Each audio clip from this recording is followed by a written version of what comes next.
Hello, Ali. How are you? And welcome to our studio, Zoom studio, Introbiz, Swansea and West Wales.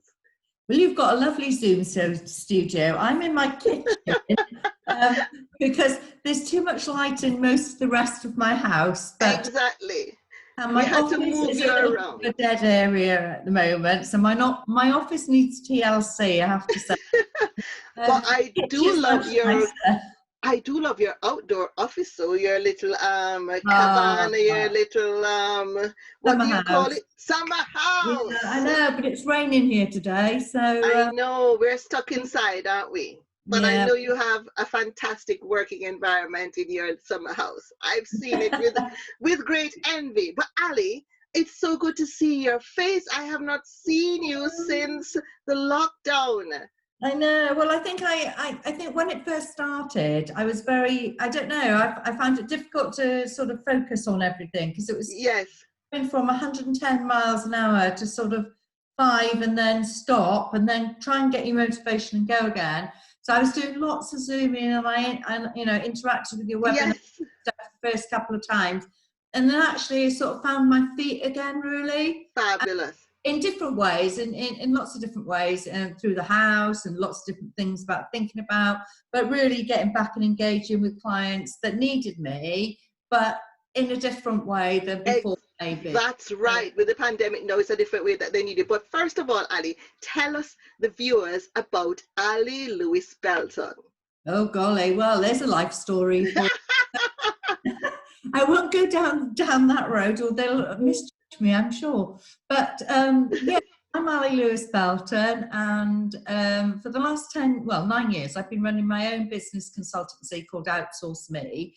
When people primarily ask me what I do, I jump to, I do mostly marketing, but actually that's just a part, I guess, of what I do with my consultancy Outsource Me, because what other marketers will find, I'm sure, is that when they go and work with the client, often the whole business scenario isn't about marketing at all. Yes. It's development, it's all sorts of things, staffing skills, lots of things, sometimes grant support, sometimes planning support. And because of my background, I was 17 years with the National Park Authority in Pembrokeshire, which I was very fortunate, had a great career trajectory, and then had my children and started, of all things, a helicopter company. You kept that quiet.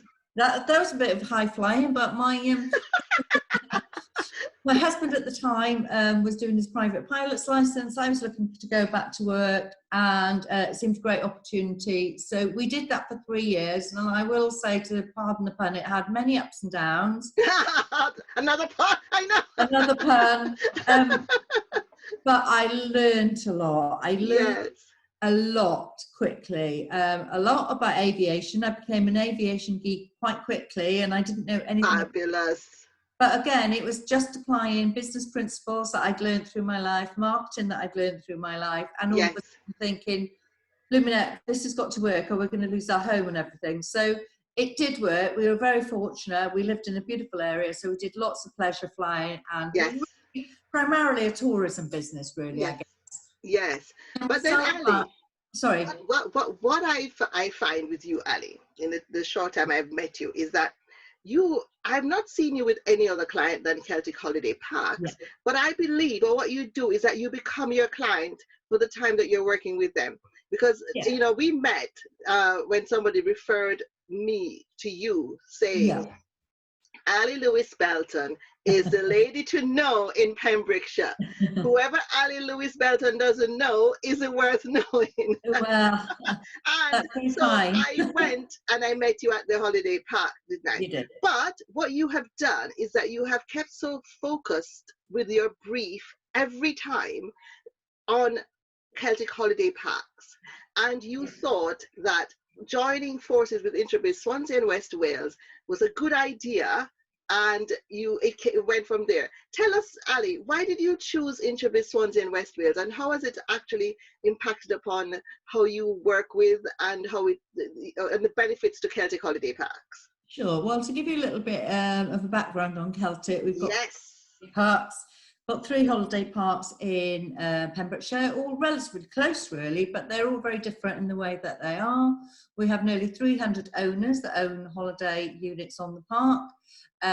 We also have 55 let-in units, ranging from safari tents to log pods to absolutely beautiful luxury lodges with hot tubs, which I have actually sampled, and it's incredible. Yeah, and really that's been an 18-month project, and now on each of the parks we have also got restaurants, bars and beauty, all with their different brands, and they're open all year round. So the reason that we engage with Introbiz, with one of our holiday parks, which is called Meadow House, has just had a massive refurb on what traditionally many years ago would have been the clubhouse, but it certainly has been it's a resort clubhouse at all anymore. And it actually hosted the Pembrokeshire Tourism Awards last year. It can seat 180 people. It's absolutely beautiful. The owner of the park, Hugh Pendleton, it's a family-owned parks. Yes. With his parents, Anne and Vic, but Hugh's got a fantastic vision. And I've had the pleasure of meeting Hugh, his partner, Jack, and Anne, his mother. So I can attest that they're a wonderful family. Yeah, so I just felt that working with Introbiz was a really good opportunity to get a lot of people that we wouldn't have known otherwise down to Meadow House to see the new refurbishment, which is absolutely stunning. Stunning. And which is a really great venue, not just for restaurant and dining, which it does every day when we're open. So it does that every day. Charlie's. Yes. Charlie's restaurant, yes. Charlie's Steaks, Pizza and Grill. So it's part of the Charlie's brand. We have Charlie's brand, which was Hugh's grandfather. So we have the Charlie's brand across the 3 parks. But I thought it was a great opportunity to get new people down there, and also to see that it's a multifunctional venue. Yes. It's fab for corporate events. It's, you know, we have our breakfast there, which... Yes. Oh, and listen, let me tell you now, guys, I've got to stop you here. Now, the Swansea people, viewers, you're gonna get a bit jealous, right? But breakfast at the Charlie's Bar and Grill, you see, you know, when you're just doing your milling around and networking before the breakfast, well, what you have there as that laid out as a fare, most people think it's the breakfast. Lovely fruit and patisseries, don't you? Incredible. Everything to a very high standard. Not saying that the other venues do not have a high standard, but at the Celtic Holiday Parks, you get twice. You could eat 2 breakfasts, and it seems like there's quite a bit. Don't change it now because I've said that, no? No, I won't. Honestly, I won't. I'm happy looking at the cost, but no, I won't. But no, you know, our main issue is that we're not there to make money. I look at it as part of my marketing budget, because really it's about getting new people from different areas down. We have the opportunity when people are there as well, not just to talk about Charlie's, but to talk about our holiday parks. Yes. Anybody can come and they're fab. Yes. So to talk about the caravan and luxury lodge sales side of things. Yes. And at the end of the meetings that we've had there today, we always give the opportunity to have a little tour around. Yes. And I think people are just blown away by the venue, which overlooks Amroth Bay, which is just stunning. It's a sea venue and it's fabulous. But also the fact that caravans are just not what you now would see. It's not. They are luxury lodges and they have all mod cons, but the views that you can get from that particular park are absolutely amazing. Yes. Just this week started on a new development of 31 new pitches. So we're very excited about that. So lots of my work going forward is going to be selling those. Yes, and there's a lot of philanthropy in your model, isn't it? Because I know I've got to say thank you very much. You donated. We asked you to donate a night at one of the lodges. You donated a night at your 5-star luxury lodge, but then you thought, heck, why not? Let's give them a long weekend. She was blown away. She was absolutely blown away. And that's for the Dress for NHS fundraising campaign. And that was one of our NHS heroes that won that, guys. And then I saw you did another one recently I shared, that you also gave the lodge away again to another fundraising event. So you really do your bit, don't you? Yeah, that was for Llamai, which is actually a homeless charity, homeless and abused women's charity, which is based in Cardiff. But yeah, I mean, you know, a lot of our visitors come from the M4 corridor. Well, that's the whole thing. It's about bringing the region together, isn't it? And that's what with Pembrokeshire, our networking events there, we do have people coming down from our side of the world, and you know, it's happening. We're blending the region, and it's incredible that you actually have offered your lodge to places outside of and initiatives outside of Pembrokeshire. But then again, you also have a very good relationship with the Paul Sartori Foundation. You do a lot with them as well, don't you? Yes, we do. You know, we do. We also have Celtic Wellbeing, which is our beauty and fitness of the business. So what we've been doing with that, because we've opened a new beauty suite at Meadow House, is done some charitable fundraising for local businesses, and Paul Sartori will be involved with that as well moving forward. But we've raised money through Ladies' Nights for Bell's charity, which is a local charity. And also the DPJ Foundation, which is a local charity as well. And again, it gets new people into our business, but it's that we have a charity night, and also for our really brilliant therapy teams as well. Puts them, they hate me when I say just introduce yourself. They go, oh my God, you never said I'd have to do that. But it puts them a little bit out of their comfort zone, which they keep under the table. But it actually raises their confidence hugely as well. That comes into our parks, it's always blown away. Both we promote our parks as being boutique hotel facilities within the environment. So people we exceed expectations every time, we hope. You most certainly do. And in Introbiz, we have Paris Park Neighborhood Project, which is a small charity this side of the world where I am. And then with the Paul Sartori Foundation in Pembrokeshire, I really want us to look in future. So guys, watch this space. We're going to be doing something together for the Paul Sartori Foundation, because, you know, we think you've got to actually support and Paul Sartori are also our members.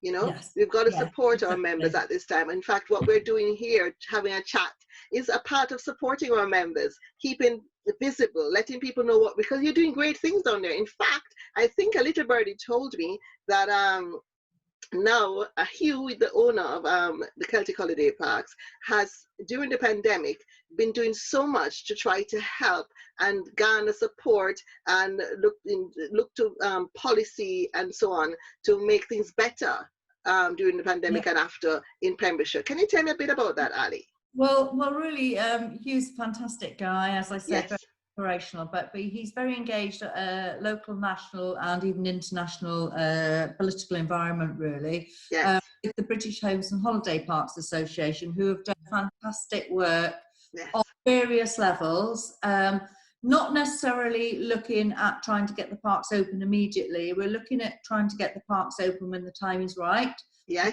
It's all a little bit more difficult now, because with a sort of not even a tripartite, but almost with Ireland as well, we've got so many governments involved that things are a little bit. But Hugh has been really inspirational in supporting as well other people within the tourism industry as a welcome open ear. And you know, I think they've all been really grateful for that. And his phone hasn't stopped, and he's been on so many media things. But at his heart is to get the policies right for the tourism industry. Back into Pembrokeshire when the time is right, not before that. And we understand that keeping the is a primary focus of the Welsh Government, and we completely concur with that. A lot of the work that Hugh and I have been doing in terms of marketing, because obviously things have to change. You know, the pandemic, it's actually not legal for us to sell. We can't sell. We can't promote coming to the area. So we've been sort of virtual Pembrokeshire. And doing a lot of work with the NHS. We're doing a campaign for Celtic Heroes at the moment to put them into a fabulous.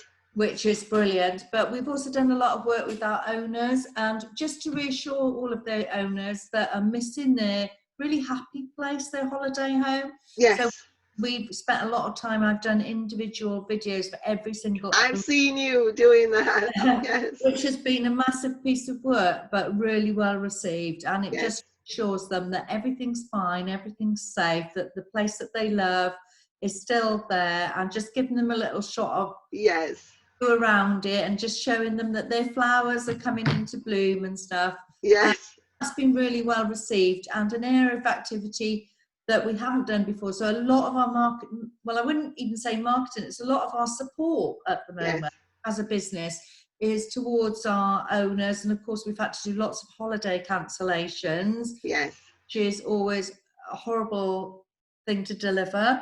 But everybody has been very kind in their thoughts and understandings, because they've been concerned about their own families as well. Yes. So we've got a very tiny furloughed team working really, really hard behind the scenes at the moment. Yes. Keeping the parks looking beautiful, moving holiday bookings around, trying to support people.